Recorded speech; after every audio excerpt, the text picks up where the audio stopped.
Udah. Oke, sekarang kita wawancara dengan Helmy Yahya.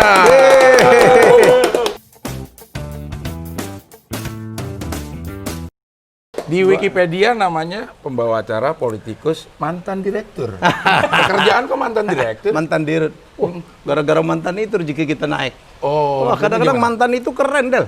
Iya, gue lebih happy jadi mantan daripada jadi dirutnya. Kenapa itu? Ya, pokoknya gitu deh. Nggak ada yang ngawasin berlebihan gitu.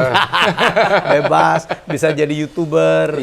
Bisnis gue oke sekarang. Dulu kok mau? Apa? Kok mau? Ya, dalam hidup itu kan kita TV publik itu kan harus kita sayang deh. Iya, betul. Kan sayang, cuman di Indonesia TV publik itu tidak terlalu dihargai. Di luar negeri top semua. Lu ke Jepang, NHK, keren, nomor satu. Kalau NHK itu memang TV milik negara? Milik rakyat lah. Oke. Milik negara, bukan milik pemerintah. Iya, milik negara. Lu ke Inggris ada BBC. Nomor satu dong. Lu ke Korea ada KBS. Di Indonesia aja, TV publik kita itu tidak terlalu diperhatikan. Alatnya kuno sebelum gua masuk. Orangnya, pegawainya tua-tua. Gajinya kecil ya. Kemudian anggarannya kecil. Itu yang gua lakukan dalam waktu 2 tahun, gua rubah semua. Bisa tuh. Iya. Ya bisa tuh. Jadi dulu nggak ada yang nonton juga, Bel. Lo juga nggak nonton lah TVRI lah. Iya, padahal dulu sempat nonton. Iya, waktu nggak ada saingan. Iya, waktu ada yang Country Road. Terus ada yang konser di depan TVRI udah mulai setiap minggu gitu. Udah mulai apa namanya ya? Kemasannya kemasan pop gitu. Nah, waktu ditawarin, gue sempat nggak mau. nah, Sempat nggak mau sampai ada beberapa orang termasuk yang nyuruh gue itu yang sekarang ya itu udah nggak usah gue bahas lah. Dia bilang saatnya gue berbagi lah karena gue gede dari TV kan. Betul, iya. Dulu siapa sih yang kenal Helmy Yahya, orang kampung datang ke Jakarta. Terus gue tiba-tiba mendapatkan popularity dan kemudian semuanya berubah ya kemudian gue bisa merubah nasib hidup gue. Ya, itu kan semua dari TV. 10 tahun gue belajar di TVRI. Waktu diajak Ani Sumadi. Habis itu gue keluar dan saya punya PH yang udah memproduksi 300 karya televisi. Saya menjadi populer, mendapatkan banyak sekali rezeki. Nah, umur gue waktu itu udah 55. Orang itu cuman bilang ke gue, udahlah time to give it back lah. Waktunya untuk berbagi. Ya udah tuh. Padahal kakak gue udah nggak setuju tuh. Ya tapi ya udah, gue juga nggak pernah nyesal, Bel. Dalam waktu 2 tahun, walaupun gue di jatah 5 tahun, kan gue cuma diminta bagaimana menjadikan TV, waktu itu TVRI menjadi TVRI zaman now. Meraih milenial. Dan gue pikir gue udah lakukan. Dalam setahun gue udah lakukan. Kita dapat Liga Inggris, acara kita keren-keren, acara musiknya banyak, ada komedinya masuk. Jadi saya pikir kita punya Ria Jenaka milenial, jadi komika-komika masuk. Jadi menurut saya sih ya udahlah. Udah 2 tahun, udah berubah. Ya udah, saya menerima tantangan baru. Iya. Kalau ngomongin TVRI, Mas Helmy bukan orang baru ya, karena di TVRI pada saat kuis siapa dia kek, berpacu dalam melodi, itu baca dalam melodi, gitar remaja, aksara remaja. Ya, gue di bagian dari itu tuh. Dari waktu itu gue kerja sama Ani Sumadi dari mulai bikinin soal, Bel. Ya, jadi gue dari bikinin soal, kemudian pelan-pelan gue dapat kepercayaan sampai tahun berapa itu ya? Sekitar mungkin tahun 98 saya itu menjadi orang nomor 2 tuh di Ani Sumadi, Del. Ya, dan saat itu antara gue dengan guru gue, Ibu Ani, terima kasih dia yang ngangkat gue, yang menjadi seperti ini, tapi udah banyak perbedaan.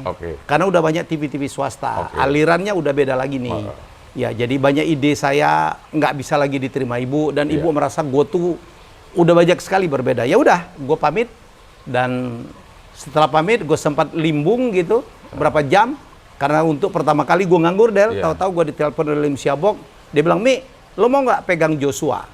Siapa tuh Joshua? Itu loh yang dia bawa gue mau. Gue ketemu dengan bapaknya bertiga, dua-duanya udah mendiang nih. Ya sudah almarhum dan mereka bilang bapaknya Joshua namanya Jedi, Mas, silakan pegang anakku tapi bikinin kuis. Umurnya masih 5 tahun tuh. Tapi udah nyanyi waktu itu Joshua? Udah mulai naik lah namanya. Yang kan dia ngetop banget gara-gara yang obok-obok yang tukul tangga gue sebelah tuh yang disiram air gitu. Ya, jadi akhirnya ya udah, gue challenge juga untuk gue anak 5 tahun belum bisa baca dibikinin kuis. Kuisnya gue bikin kuis Joshua, ratingnya 9 Del. Betul. Tinggi banget. Iya. Ratingnya 9 Del. Jadi rating yang 9 rating 9 bukan share loh. Ya? Bukan share. Siapa berani gue aja dulu ratingnya 10, 11 pagi hari. Sekarang mah berat banget lo cari rating 2, 3 aja. Sulit. Udah disembah sama TV loh. Iya, benar. Makanya kita pindah ke YouTube, Bos. Iya. nggak ada rating-ratingan, nggak ada share-share. Nggak ada meeting-meetingan juga udah. Kalau bagus bonus nggak ditambah. Iya. Kalau jelek lo siap-siap bungkus. Iya. Mana kalau dulu kan TV rating keluar hari Rabu doang per minggu. Sekarang kan? tiap hari. Sekarang tiap hari. Pujian loh. Iya. Dulu kita jantung kita hari Rabu, hari Selasa siap-siap tuh. Sekarang tiap hari loh. Waduh. Makanya di YouTube kita enak banget ya. Iya, kita bebas mau ngapain. Iya. Nggak harus. Ini gua kan pegang 2 program TV ini sekarang. Sekarang ini? Iya. Sedang running? Sedang running. Satu Tamu Rahasia, satu lagi After Hours di iNews, satu lagi di GTV. Capek kita, Del. Iya. Harus dengerin kata produser, kata kreatif, kata pengiklan, kata yang punya TV, gitu kan begitu di TV selalu begitu tuh. Nah itu posisi Mas Helmy kan udah tahu semua nih. Iya. Ya udah dari bawah udah jadi FD juga pernah. Bikin soal juga bawain pernah. tasnya Bu Ani udah pernah semua. Bukan lu aja dari bawah, gue juga. Nah, jangan bangga loh. Begitu di briefing orang gitu, perasaan gimana? Kan gue udah tahu gitu nggak sih? Ya enggak lah, kadang-kadang kita harus ngikutin. Ada kompromi ya. Gue itu waktu lu kan 50, gue 57. Iya. Iya kan, gue 57 baru main YouTube tuh. Satu dunia yang menurut gue waktu itu nggak mungkin orang setua gue itu masuk YouTube. Udah terlambat gitu, dan gue gatek banget. Sampai ada beberapa anak muda gitu, sebagian junior gue di dunia televisi. Pokoknya Pak Dirut, mereka manggil gue tetap Masih Pak Dirut? Masih. Okay. Sampai sekarang gue masih dipanggil Dirut. Apa nih? TVRI, Pak RCTI? Nggak tahu lah ini.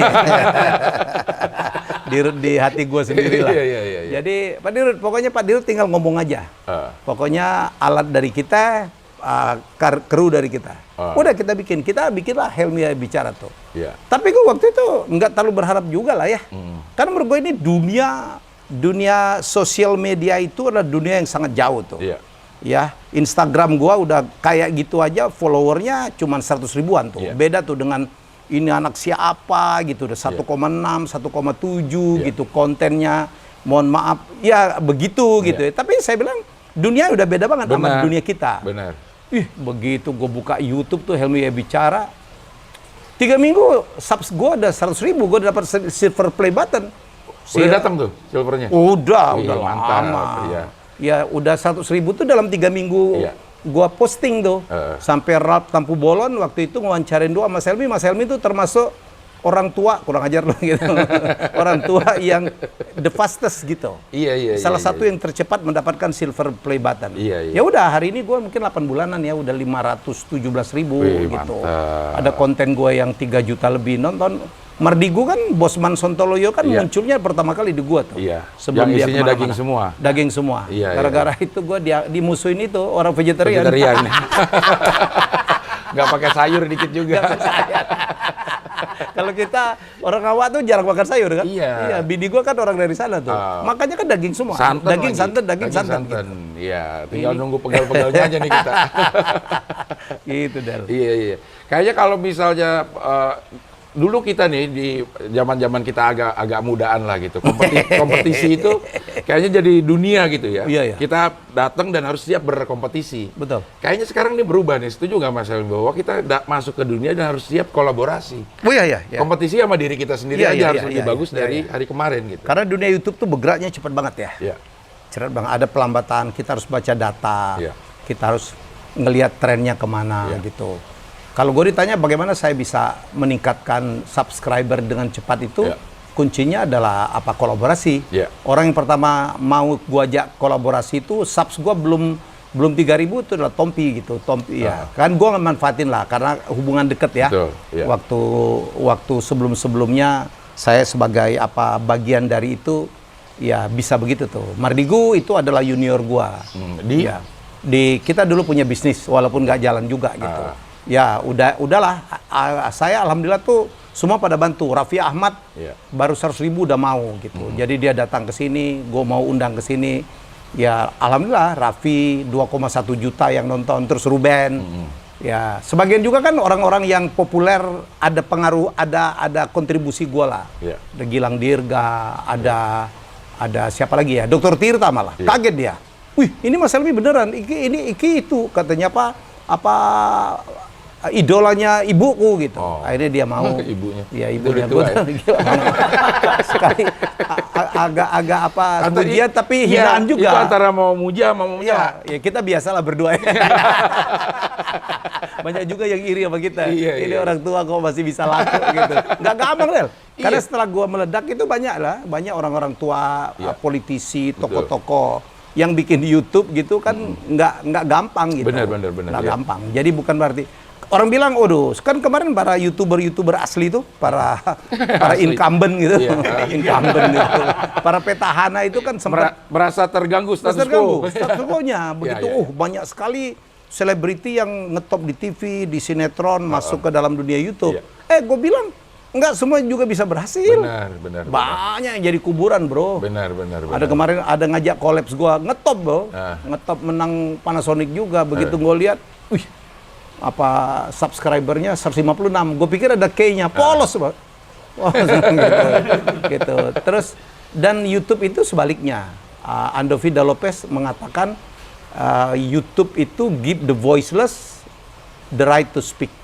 Ya. Yang orang selama ini nggak punya media. Dulu kan orang mau nembus TV susah, Pak. Susah, ya. Iya kan? Ma Eli aja, Eli Sugigi aja bertahun-tahun kan baru bisa nembus gitu. Nah ini kan kalau YouTube kan kita bisa buka sendiri. Lu masih lumayan tuh ada 3 kru. Soleh Solihun datang sendiri. Tripod aja dia nggak beli. Pakai tangan. Pakai tangan ya. Tripodnya tripod daging gitu, bisa 2 jam gitu. Daging semuanya itu. Jadi lu nggak ada apa-apanya lu. Ini karena mau kesini aja mau mamer. Gitu bayar harian ini. Itu hebatnya YouTube itu. Jadi kadang-kadang anak dari kampung, anak dari Bali, pelosok gitu. Bisa ngetop gitu. Iya. Padahal dulu apa namanya? Latar belakang pendidikan STAN. STAN ya. Itu akuntansi. Akuntan ya. Ikatan dinas kan? Ikatan dinas. Udah gue bayar. Waktu 2008 saya mencalonkan diri jadi wagub, gue bayar. Karena nggak pantas saja kan gua kampanye berbulan-bulan. Betul. Ya jadi gue bayar. Udah beres gua. Sekarang saya jadi ketua ikatan alumni STAN. Ada 70.000 lebih lah, mungkin 75.000 anggota gua yang tersebar di seluruh dunia malah. STAN ya. Iya. Kalau STAN itu lulusannya jadi apa sih harusnya?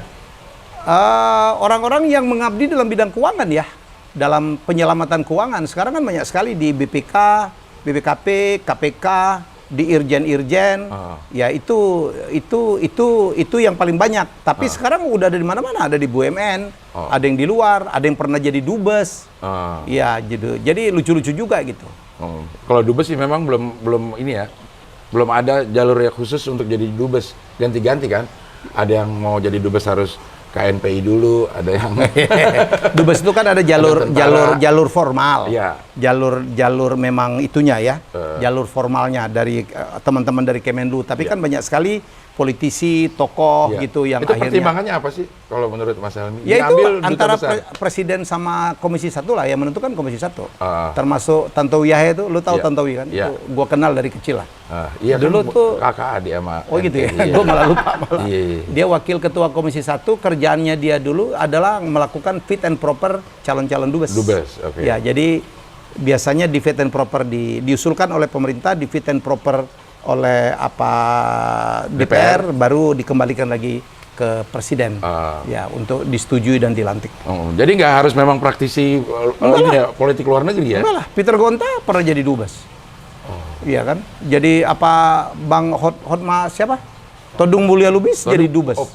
Astari Rashid pernah jadi dubes. Kalau di Nopati Jalal kan memang dari awal. Dari karir. Dia kan memang orang Kemenlu. Tapi kan banyak sekali. Mas Suryo Pratomo, Mas Tommy, mantan dirutnya Metro, kan dari jurnalis. Yang kemudian menjadi dubes, sekarang dubes Singapura. Gue tuh cita-cita gue jadi dubes. Bini gue bilang, udah Pak, udah capek lah gini gitu. Mendingan jadi dubes. Gue lagi pikirin, tapi nunggu usia gue udah kepala 60-an lah gitu. Mungkin dubes Citayam mungkin lagi bagus, enak banget. Masih ada cita-cita nih. Ya. Umur segini masih punya cita-cita. Oh iya, itu aja lah. Mungkin end game gue itu kalau nggak saya punya suatu tempat di mana gue bisa training. Saya kan sekarang banyak jadi public speaker nih, Bel. Iya. Banyak public speaker, banyak sharing knowledge gue. Konten gue kan banyak juga gitu, ngajarin orang berbisnis, ilmu kehidupan. Iya. Nah itu sekarang saya jadwal public speaking gue tuh agak penuh tuh. Jadwal gue motivasi. Iya. Saya bikin training tanggal 6, 7, 8 nih dengan Mardigu, ya, Bosman. Terus bintang tamunya Sandi Uno sama Gita Wirjawan, 100 orang. Sold out, Bel. Sold out. Dengan apa investasi yang nggak murah gitu. Karena orang kepengen dapat ilmunya dan kepengen dapat komunitasnya. Karena untuk ikut di situ ada syaratnya. Dia harus pengusaha yang omsetnya minimal 5 miliar. Jadi orang beli komunitasnya. Kayak kenapa orang bela-belain minum kopi di Starbucks mahal banget kan? 45.000. Di kampung lo satu ceret, satu kampung bisa minum semua. Bisa minum semua itu. Ya tapi kan orang beli komunitas suasananya. Kenapa kita orang bela-belain naik bisnis kelas? Padahal kan 3 kali lipat, 4 kali lipat ekonomi. Nyampenya bareng. Nyampe bareng. Iya kan gitu loh. Kadang-kadang katanya kalau teori di pesawat, yang duduk di belakang itu jauh lebih aman daripada duduk di depan. Oh, itulah sebabnya black box itu adanya di belakang. Karena kalau terjadi apa-apa tuh kan depan tuh kena duluan gitu. Ya. Paling mahal kalau sebenarnya itu bisnis kelas itu paling belakang, Bel. Masih lebih mahal. Kenapa? Karena orang beli komunitas ya, menyaring orang yang datang. Iya. Ini biasa kalau jadi motivator kan biasanya memang harus punya pengalaman susah dulu. Oh iya. Emang pernah susah? Enggak, susah banget lah. Lu ngeledek gua lu gitu. Iya. Kadang-kadang orang ngelihat storytellingnya ya. Betul. Ya. Harus kalau orang yang ngomong nggak pernah susah mah nggak bisa jadi motivasi. Banyak juga yang begitu, tapi kan nggak gimana gitu. Iya. Kalau dalam dunia motivasi, gue selalu ngomong, how can you motivate people if you're not motivating enough? Iya. How can you inspire people if you're not inspiring enough? Jadi kalau bagaimana lu bisa menginspirasi orang kalau lunya sendiri tidak menginspirasi? Tidak menginspirasi ya. Ya lu nyuruh orang jangan menyerah, lu aja cemen. Iya. Iya kan? Record lu tuh cemen gitu. Lu menyuruh jangan cepat mengeluh, lu sering mengeluh. Iya. Di Twitter galau gitu. Lu enggak ya? Enggak dong, enggak. Lu bukannya tamat HI loh. HI? Iya. Ya itu keluhan satu-satunya. Jadi dubes loh. Dibohongin sama HI jadi dubes. Cari lulusan HI yang jadi dubes sekarang ya.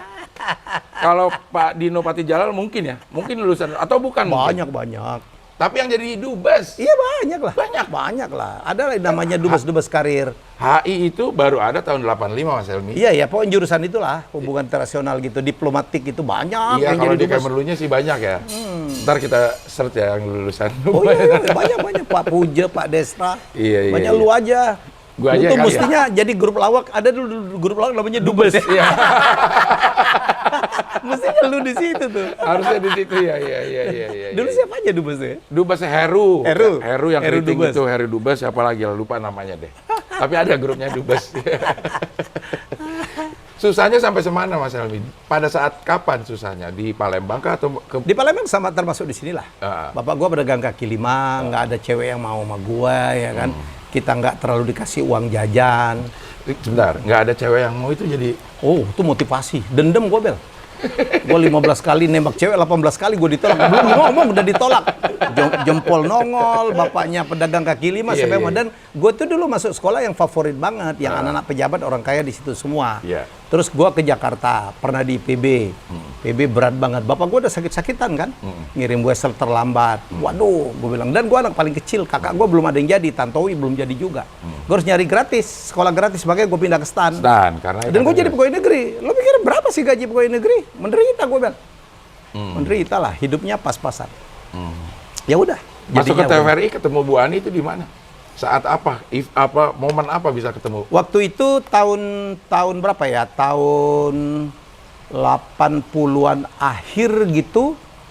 Saya itu 87 sampai 90 kan gue kuliah lagi di STAN, Diploma 4. Kita banyak sekali bikin kegiatan-kegiatan termasuk ada kegiatan jazz namanya Kampus Sunday Music. Itu terinspirasi Jazz Guste kampusnya UI. FA ya? Ya kampus kita kan keren, kampus kita kan di Punawarman, Kebayoran Baru.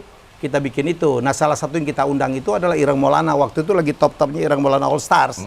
Dia kaget. Karena dia main di main di situ. TV ya? Ya. Di Berpacu Dalam Melodi. Iya, betul. Jadi dia kaget. Dia bilang, Mi, berapa orang yang kerjain? Nggak banyak om, paling belasan aja. Wih, gila. Gitu. Sejak itu dia suka sama gua, dan gua akhirnya bantu Ireng Maulana tuh. Berapa konser dia gitu. Ya, teman-teman gua udah banyak di sana bantuin. Kalau kita bicara Jag Jazz itu banyak anak stan tuh. Terus gua dulu pegang proyek tuh waktu ada trio jazz dari Kanada namanya Uzep. Itu goyangin itu. Jadi gua waktu itu jadi apa ya? Jadi investment and accounting manager dari Ireng Maulana Production. Nah di situ gue sering ngantar Mas Ireng itu syuting berpacu. Nah dari syuting di berpacu itulah gue ketemu Ani Sumadi yang kebetulan kakak gue Tantowi udah membawa acara salah satu acaranya beliau juga yaitu Gitar Remaja. Gue nggak tahu dia ngelihat gue apa, dia ngelamar gue melalui Mas Ireng. Mas Ireng bisa nggak Helmi bantu saya butuh orang yang bikin soal. Ya udah, gue pindah ke Ani Sumadi mungkin sekitar tahun 90-an ya. Setahun gue kerja di situ, 91 gue dapat beasiswa, gue ke Amerika.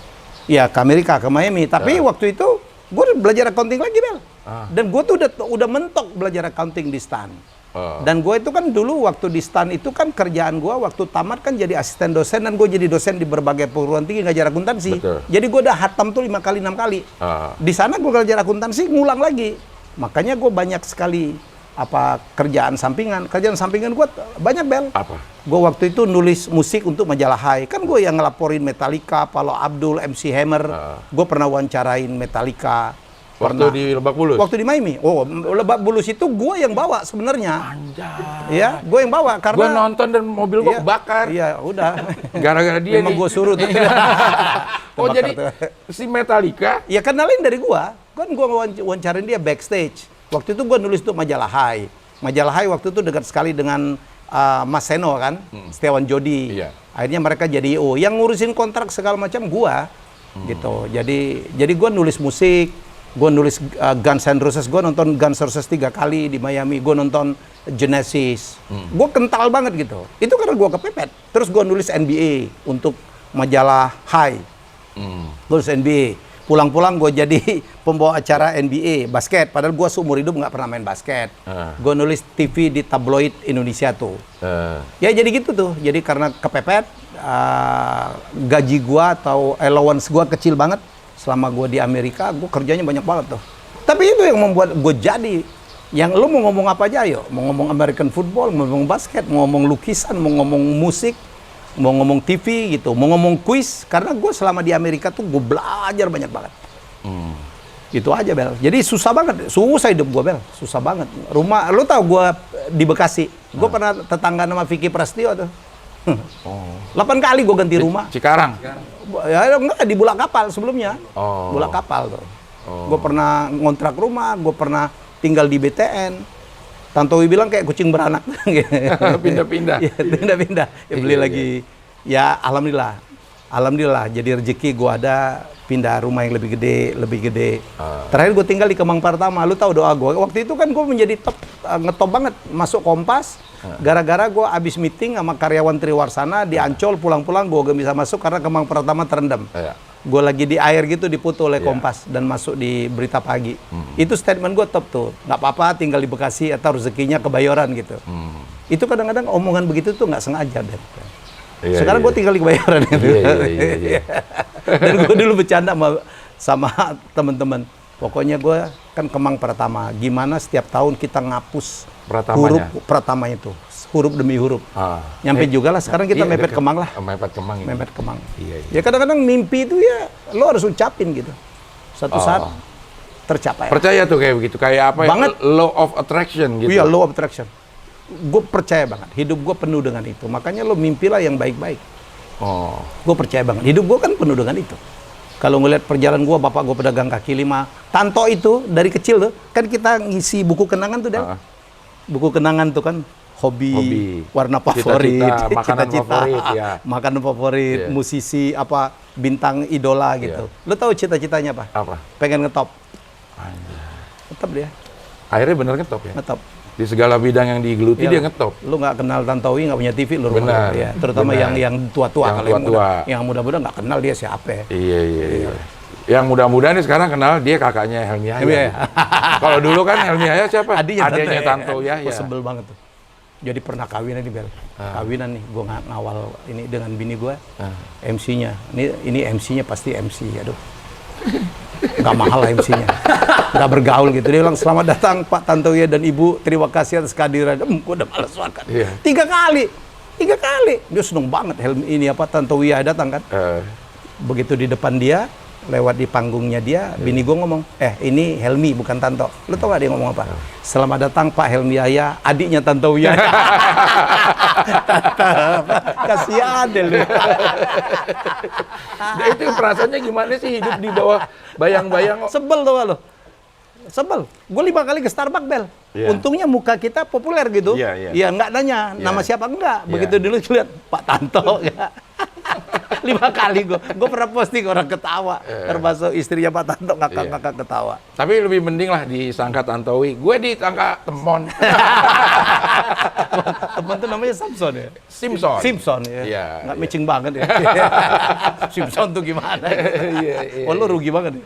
Kalau gue untung, dipanggil Tantowi itu agak untung gue, agak naik gue. Kalau Triwarsana masih ada?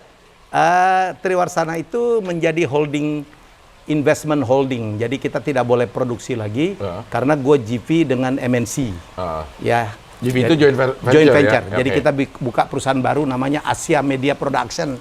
Jadi diambil tuh IP gue udah diambil semua tuh. Ya, apa ide, apa hak-hak ciptanya diambil semua, kecuali siapa berani. Terus sama orang-orangnya, kebetulan yang running itu kan menantu gua. Itu jadinya Asia Media Production. Jadi kalau kita lihat di salah satu stasiun masih ada tuh Uang Kaget, Bedah Rumah. Itu jadi PH-nya begitu, jadi joint venture. Asia Media Production, AMP. Sekarang Mas Helmi udah lepas ini sama sekali? Enggak, gua masih punya saham. Enggak, artinya dalam operasional? Masih, gue jadi konsultan, gue jadi kadang-kadang kreatif, mereka masih, saya jadi konsultan. Oke, ya. Udah jalan, anak muda udah jalan, Bang. Kita udah tua-tua, nggak usah ngatur-ngatur lah, nikmatin hidup aja. Nah, orang yang berpandang yang seperti Mas Helmi ini agak kurang kalau menurut gue ya, apa yang udah tua, tapi mempunyai kesadaran untuk ya, ini waktunya yang muda. Oh iya. Gue ngalamin banget. Gue sekarang kan pegang 8 perusahaan nih, Mon. Apa boleh, Bang? Sorry. Ya nggak apa-apa, lu Pak. Gue belain lo, Mon. Iya. Lu di mana sekarang? Adil nggak ngajak lu nih, kurang ajar. Dia sibuk. Sibuk nyari job. Bareng sih. Gue doain lo, Mon ya. Amin. Oke, jadi apa? Gue sekarang bikin terlibat dalam beberapa perusahaan. Ada yang gue diajak di tengah. Ya, jadi advisor, jadi komisaris. Gue baru mendirikan 2 perusahaan baru tuh. Ya, satu perusahaan yang itu kayak apa ya? Kita memanage konten creator gitu. Karena kita tahu banget ke depan itu apa media buying, apa iklan-iklan itu udah pindah ke influencer. Jadi namanya R66 gitu sama beberapa orang. Wah, keren, belum Mon lagi, Del. Gak apa-apa Mas Tanto. Aja. Gue untung. Gue panggil Mon aja terus. Wah, temen yang untung. Kita harus selalu ada yang diuntungin. Iya. Ya, jadi insya Allah bagus banget nih. Kita belum launching, tetapi investor udah datang. Beberapa nama sudah mau bergabung, Pak William Wongso, beberapa nama. Gue lagi ngerayu dia nih, lo ikut gue aja. Tapi kan itu udah banyak yang kayak gitu, Mas. Ya kita beda. Bedanya apa sama yang udah ada nih, yang menarik 20%, 30% dari AdSense orang yang udah ada gitu. Nah, kalau ini beda. Bila perlu AdSense lo yang dari yang udah ada gue nggak ganggu. Bedanya lo tau apa? Di sana nggak ada Helmi Yahyanya. Oh iya. Karena gue turun langsung, Bos. Iya. Dan kita sesama YouTuber. Iya. Apa suka dukanya kita tahu. Tahu, benar. Nah, itu aja bedanya. Tapi kita akan beda juga di merchandising. Kita urusin semua sampai ke pabriknya. Dan kita kalau collab semua menawarkan kolaborasi ya. Itu aja, di sana nggak ada Helmi Yahya, di sini ada Helmi Yahya. Dan gue turun langsung. Gue ketemu dengan Denny Sumargo. Ya, kemarin dengan Mary Riana, insya Allah akan gabung gitu. Om William Wongso akan gabung. Gofar gue lagi ini. Udah lalu duduk manis saja, lo kerja aja dan mereka jangan ada dipecat. Ini lucu-lucu nih. Iya, memang saya nyari orang tuh yang lucu-lucu aja kan, yang lucu-lucu, yang gampang dibohongin. Dengan ketawa udah seneng gitu. Masih polos ya. Dia kayaknya curcol tuh dia. Dikasih kaos lucu aja udah seneng ya. Ya Allah tuh murah banget tau gak. Jadi kita lebih di luar itu, Del. Jadi lo konsentrasi aja di produksi, di kreatif. Tapi kalau talentnya butuh untuk kita bantu, ya kita bantu. Kita punya studio, kita punya peralatan. Hardware-nya juga disediain? Oh iya, kalau dibutuhkan. Tapi kan kalau YouTuber kan individual kan. Benar. Kayak lu kan produksi nih, Soleh-Solehun nggak butuh siapa-siapa. Iya. Dia sendiri tuh. Dia cuma butuh tangannya doang. Sama endorse baterai. Ya itu doang. Itu apa namanya? Itu power kan bank. Itu dia kerjain sendiri juga. Iya. Itu memang pelit kali ya Soleh. Soleh itu nggak mau bagi orang kali. Lebih ke gaptek sebenarnya. Gaptek. Iya. Bukannya pelit. Bukan, dia bukan pelit, cuman perhitungan. Tapi dia nggak ada AdSense loh. Apa? AdSense dia nggak ada. Udah mati dia. Nggak perlu dia. Nggak diurusin. Nah itu yang begini yang kita akan urusin bos. Karena kita dekat dengan teman-teman YouTube. Kan gue bilang, sayang loh. Dia itu Soleh itu lucu. Jadi itu sebagai kita bilang YouTuber paling sombong sama Dhani, kalah Soleh-Solehun. AdSense aja dia nggak peduli. Benar. Iya, dan dia terus saja produksi.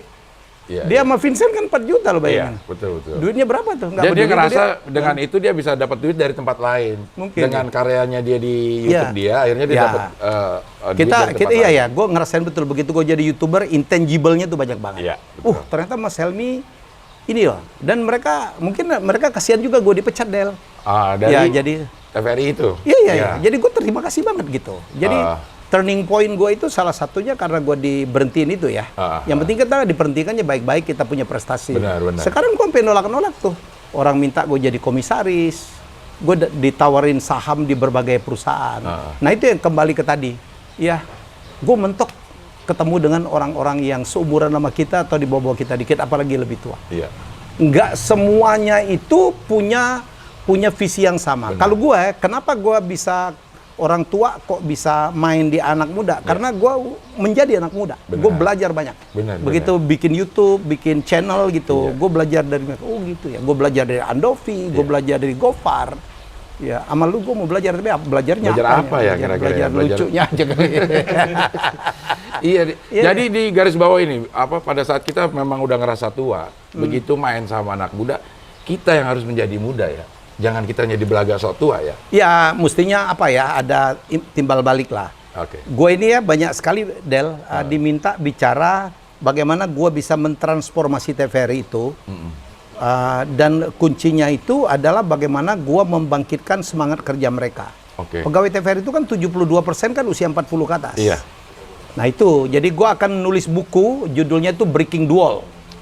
Mecahin tembok. Mecahin tembok yang memisahkan antara milenial sama non milenial. Memang tuh ada temboknya. Menurut Mas Helmi ada? Oh, di setiap perusahaan ada, bos. Di setiap perusahaan. Yang anak-anak muda bilang, aduh bos gue jadul banget tuh. Iya, jadul banget. Suka marah, nggak nerima. Pokoknya semua ide gue ditentang. Sementara yang tua mengatakan, anak muda mah kurang ajar, sok tahu tuh. Sok pinter tuh. Iya kan? Kencing aja belum lempeng. Masalah kencing diomongin gitu. Kayak dia udah lempeng aja ya. Dia juga masih dipegang. Jadi yang begitu tuh. Padahal ini kan sebenarnya Del cuma masalah komunikasi aja. Bagaimana kita saling menghargai. Ya, jadi itu dia. Iya. Sekarang YouTube udah berapa? Sebentar ada ini. Nggak apa-apa. Ada pesawat. Emang ini dekat Halim? Jauh lah. Halim 9 bulan. Bisa. Iya. Ya, kembali ke YouTube nih, Mas Helmi nih. Sebenarnya menurut Mas Helmi peluangnya tuh sebesar mana sih? Orang-orang udah nyangka 3-4 tahun lagi TV bakal mati sama YouTube. Makanya gua tadi pagi posting gitu. Jadi media di persimpangan jalan ya. Jadi kita udah ngelihat itu. Kita ngelihat, saya baca artikel bahwa pemasang iklan besar itu sudah shifting gitu, sudah menggeser budget promosinya itu tidak lagi ke media konvensional, tetapi kepada influencer. Maka di orang sekarang yang menentukan pembelian itu sekarang ya, kalau nggak salah lebih dari 50% pembelian itu ditentukan oleh endorser, bukan lagi dia baca iklan di media-media konvensional. Oleh karena itu kan sekarang raksasa giant itu udah invest. Kan ada perusahaan besar, dia mensubsidi perusahaan-perusahaan konten kreator. Ya termasuk perusahaan gua yang namanya R66, itu sangat diuntungkan oleh itu. Tiba-tiba ada investor besar datang, gua belum bisa umumin ya. Perusahaan gua lucu, Bel. Itu perusahaan kita tuh seeds ya, di awal banget tuh, belum ngapa-ngapain gitu. Akte aja belum kelar, investornya gua udah dapat. Ya, begitu gua tanya kenapa? Karena satu mungkin mereka ngelihat ada guanya. Tapi gue bilang enggak lah. Iya, gue menjadi faktor. Kalau gue kan kayaknya ngajak siapa kan mereka percaya. Karena gue adalah bagian dari YouTuber. Kemarin gue baru saja ketemu dengan Mary Riana dengan suaminya Alfa. Wah, gue tawarin gitu. Kita akan ada program bareng dan gue tawarin, lo mau nggak gabung dengan MCN gue? Walaupun kita belum MCN itu kan perlu waktu dari YouTube. Kita kan belum jalan nih. Kita berdebatnya di situ. Apa yang gue dapat gitu. Yang lain juga nawarin. Yang lo bilang motong 20%, 30%. Saya bilang kita nggak ini. Kayak AdSense itu kan kecil sekali deh. Betul. Yang gede itu kan lah endorse. Ya, ini nggak bayar. Nggak apa-apa lah. Semoga ada Insaf bayar loh. Dipegangin ya. Jadi gedenya kan dari iklan yang masuk. Gedenya dari merchandising. Kita tawarin itu. Semuanya revenue sharing. Gitu. Adel tuh misalnya apa ya? Abdel punya apa ya, misalnya gue buatin, karena banyak juga pengusaha UKM udah merapat ke gue nih yang herbal-herbal. Ya, gue juga lagi akan dibuatin satu produk, gimana orang usia di atas 50 masih masih bisa mikir gitu. Zaman dulu kan ada Gibolan tuh ya. Gibolan ya. Kayaknya akan ada gitu. Kalau lu mau gabung sama gue, kita bisa bikirin produk-produk yang kayak gitu. Misalnya kapsul jamin lucu gitu, minum itu jadi lu gitu, lucu, bisa plesetan, cepet banget gitu, balik-balikin logika orang, bisa jadi tuh. Duitnya gede dari situ. Gede ya, iya. Nah, pemikiran yang kayak begini kapan hinggap di Mas Helmy ini? Begitu masuk ke YouTube atau sebelum udah? Gue tuh kadang-kadang lucu dah dari diskusi sama orang aja, gue dapat ide. Ya, gue tuh mungkin udah terlatih. Memang gue bergerak dalam industri kreatif udah puluhan tahun. Bayangin gue udah bikin acara TV mungkin lebih dari 200 sudah. Gue udah jadi IO, gila-gila Andel. IO mungkin gue pernah jadi IO bukan cuman ngangkatin kabel ya, gue yang mimpin ya. 2 kali pembukaan penutupan PON. 1 kali SEA Games di Palembang. 1 lagi jadi menteri loh. Asian Games. Satu tingkat lagi Mas. Temen kita. Iya. Lo jangan mancing-mancing lah. Ya jadi menurut gue sih proses kreatif gue ya. Gue pernah bikin skenario film, nulis buku gitu. Jadi menurut saya sih udah cukup panjang. Jadi membuat gue tuh terlatih banget tuh. Terlatih banget. Pokoknya ngelihat apa juga tuh bisa jadi ide. Responsif lah dengan sangat-sangat. Dengan jadi ini sekarang banyak nih anak-anak muda termasuk Gofar kemudian datang Far, lu mesti giniin Far.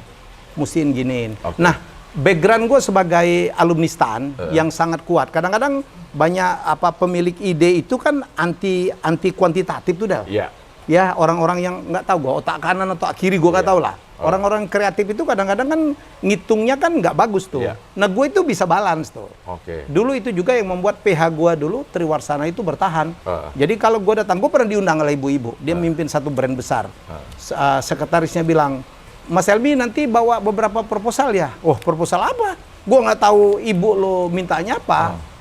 Oh, nggak bisa Mas. Ibu harus tahu dulu.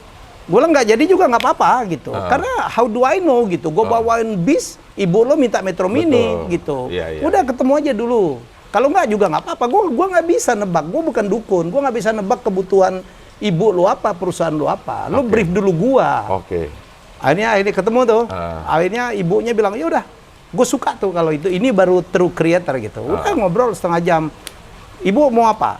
Target marketnya apa? Tujuannya apa? Spek barang yang mau dipromosin apa? Habis itu gue, ibu mau nggak gue bikin gini nih? Itu mau tuh. Oke bu, besok gue kirim proposalnya.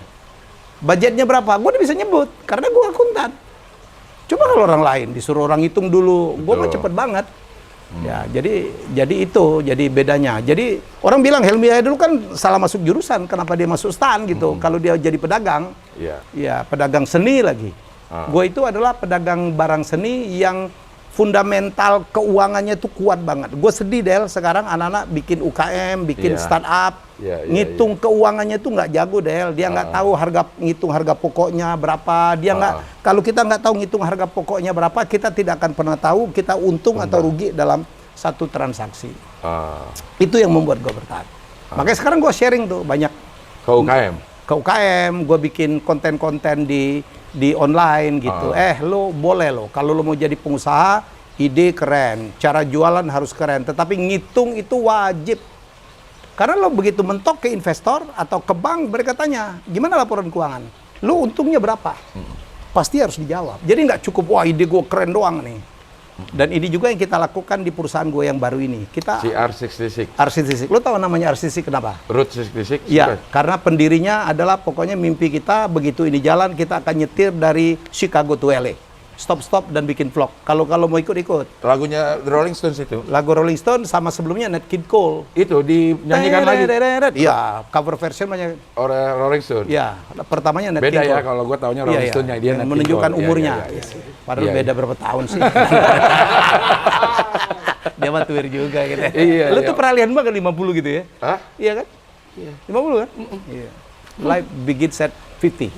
Ends at 51. Iya. Berakhirnya 51. Nggak ada umur itu urusan kedua lah deh. Benar, itu hanya bentuk angka aja. Angka aja, tapi nyakitin kan dipanggil orang tua. Tetap malu juga sih kalau. Yang penting anak muda tuh nerima kita deh. Benar. Ya gue tuh sekarang dipanggil di mana-mana. Gue lucu deh. Ya. Gue tuh seperti Ribon. Dulu gue meledak waktu Siapa Berani. Sekarang gue kemana-mana tuh. Om, gue nonton lo kontennya keren dong. Waduh, gue sih. Ada kebanggaan yang beda ya? Oh, beda banget. Lebih beda. Kenapa ya? Kita sebagai bintang TV. Gue dulu gila Del. Ya. Lo kebayang sendiri. Iyalah, udah gua pasti. Pegang 4 acara ya. Mungkin dulu kayak Raffi sekarang lah dulu gue ya. Gue pegang 5 acara nggak pulang segala macam. Beda gitu. Kalau di TV itu kan indirect. Ya. Kalau di dunia medsos, YouTube gitu. Mereka bisa komen betul. Gitu. Mereka saling berinteraksi fans kita. Jadi beda banget, lebih intens tuh, lebih terasa. Lu tau tiap hari gue dapat gratisan tuh. Endorse sana. Iya, gue kadang-kadang gue bantulah. Iya. Makanan, nanti lu makan apa gitu itu endorsan semua tuh. Tiap hari ada pempek, ada yang mau ngasih gue satu studio gue nanti akan dirubah semua. Ada yang ngasih interior, ada yang ngirim macam-macam lah. Jadi menurut gue sih ya udahlah. Bantu mereka juga lah, bantu mereka. Iya. Pertama kali dapat AdSense rasanya gimana?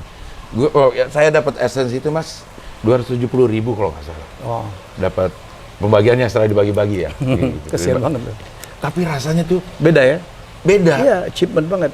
Chill banget sih.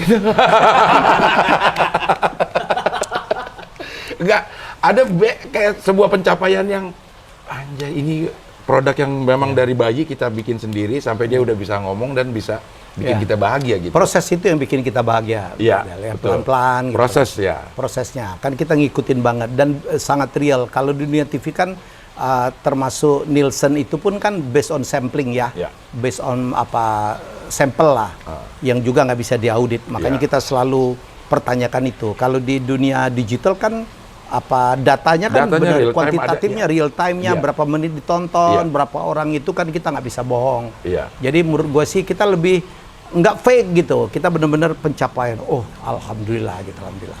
Ya gue nggak semenyedihkan lo lah, Del. Gue bulan-bulan pertama udah sama gaji gue di TVRI dulu udah imbang-imbang lah gitu. Dan gue gedenya di iklan ya. Iklan perusahaan-perusahaan besar masuk. Gue banyak sekali sekarang diminta oleh perusahaan properti. Ya, developer besar. Karena gue tuh nggak banyak lah, 517.000 nggak ada apa-apanya dibandingin Dedi 12 juta, Atta Halilintar 20 lebih. Tapi gue percaya banget dalam dunia marketing itu ada segmen-segmen niche gitu. Betul. Jadi subscriber gue itu terpilih gitu. Benar. Jadi orang-orang yang benar-benar punya ini yang sama, ya udah pengiklan pun sangat paham. Betul. Oh kalau produk ini ke Helmi Yahya gitu. Ya udahlah, gue tiap hari ngelayanin mereka dan ini akan di-manage secara khusus oleh perusahaan gue R66 itu. Ya kayak TV lah, Metro TV ataupun TV One, share sama rating pasti tidak sebesar Indosiar. Tapi iklan selalu ada. Memilih segmen yang seperti itu Mas. Betul ya. Karena gue nggak mungkin dong bersaing dengan Uya Kuya, dengan siapa gitu, dengan misalnya Baim Wong, dengan Raffi. Ya segmen kita beda-beda lah. Betul. Ya. Segmen kita beda-beda. Udah ngajakin yang seumuran untuk bikin nggak, yang pernah bekerja sama gitu? Untuk apa? Untuk bikin YouTube. Channel lu bikin channel YouTube? Oh banyak. James Gui kan di atas gua berapa tahun. Iya. Mas Dedi kita baru bikin Mas Dedi Ming. Di Ming. Ya. Selalu ada. Yang penting itu ya, diferensiasi harus tajam. Kalau kita masuk ke dalam dunia YouTube yang sudah ada sebelumnya, nggak ada yang bisa nonton. Kan kita tahu lah hashtagging, kuncinya ya, current issue, trending topic, gitu. Bahkan thumbnail aja menjadi sesuatu. Kalau kita bikin biasa aja yang nonton sedikit lah. Thumbnailnya memang harus itu. Dan kalimat daging semua itu menjadi gua banget tuh. Daging semua. Di mana-mana gue sebenarnya, Pak Helmi yang penting daging semua gitu. Jadi kadang-kadang kita harus punya ciri juga. Jadi menurut saya Abdel kan udah cirinya segitulah, sesuatu yang lucunya cerdas. Ya udahlah, jangan kemana-mana, tinggal bagaimana terus bertransformasi ya. Kalau gue kan nggak mungkin tuh suatu saat Helmi Yahya ngeprank gitu, nggak mungkin. Karena beda banget. Branding gue itu adalah edukatif, informatif, inspirasi. Udah gue stay di situ aja. Saya pikir kan nggak banyak yang main di situ. Sekarang udah masuk Gita Wirjawan, keren banget. Mantan Menteri Perdagangan. Ya sekarang dia bikin Endgame ya. Kemudian sebenarnya Deddy Corbuzier di situ, tapi kan Deddy kan melebar kemana-mana. Kadang-kadang dia ngundang yang orang mikir banget, tapi kadang-kadang dia yang receh-receh aja tuh, Dinar Kendi lah. Padahal jenderal juga mau datang. Siapa? Jenderal mau datang juga. Iya, dia semua. Nah, dia lebih bermain ke current issue ya. Kayak kalau di TV itu kayak acara Pak Karni lah. Iya. Si apa? Kayak ILC lah, ya kan. Jadi menurut saya sih itu yang kita bilang harus punya kekuatan ciri masing-masing. Nggak bisa. Dunia media sosial itu, dunia digital itu bahkan hanya mengakui orang nomor 1 dan orang nomor 2 doang. Nomor 3 pun udah nggak diperhatiin orang lain. Ya, jadi artinya apa? Gue setuju banget waktu Panji dalam salah satu panggungnya dia ngomong, dan gue pakai itu di seminar mana-mana. Yang dia bilang sedikit lebih beda lebih baik daripada sedikit lebih baik. Iya, sedikit lebih beda. Diferensiasi tadi ya? Ya, diferensiasi. Gue kan lagi nulis buku. 2 minggu lagi gue bikin buku personal branding yang judulnya Who the Hell Are You? Dan gue pakai banget. Lu harus punya perbedaan.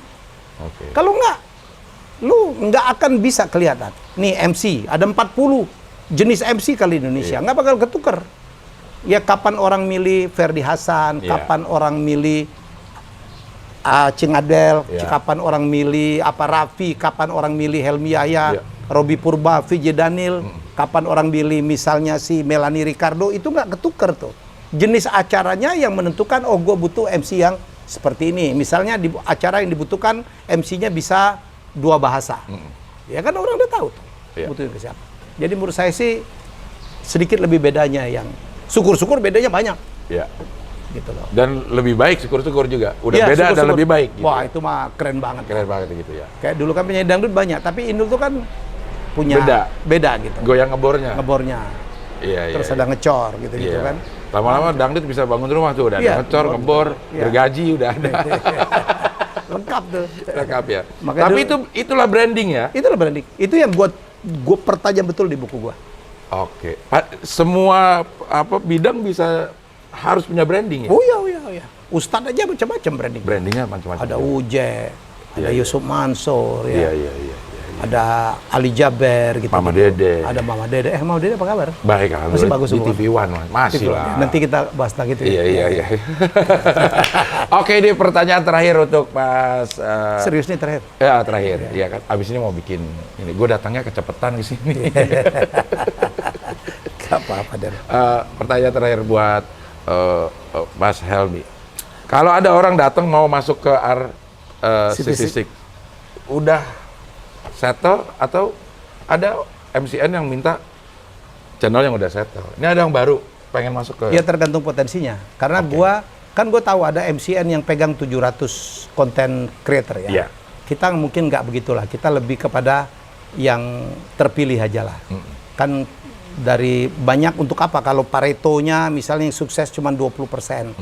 Tangan kita terbatas, kita akan memberikan pelayanan eksklusif, gua nggak banyak. Jadi kalau ya kita ada yang kita jemput bola tuh. Kemarin gue sempat nawarin Jota Slim karena dia belum digarap, tapi gue tahu potensinya kuat. Until dia bilang, Kando, kayaknya manajemenku mutusin belum mau main di medsos, ya sudah. Jadi kita ngelihat, kita punya perhitungan karena saya target dalam 3 tahun saya punya 100 content creator yang sangat kuat bergabung dengan saya dengan semua segmen. It's like a magazine. Ada news, ada cooking show, ada fishing, ada gardening, ya kan? Ada properti, ada bisnis, ada finance, ada fashion. Komedi nggak disebut? Ada komedi. Ya, gue mancing aja. Bener, Del. Gue berharap banget.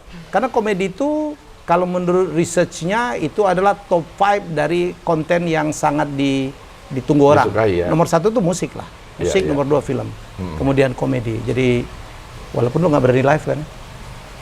Berani sekarang udah. Sekarang. Live. Kalau bayarannya cukup sih.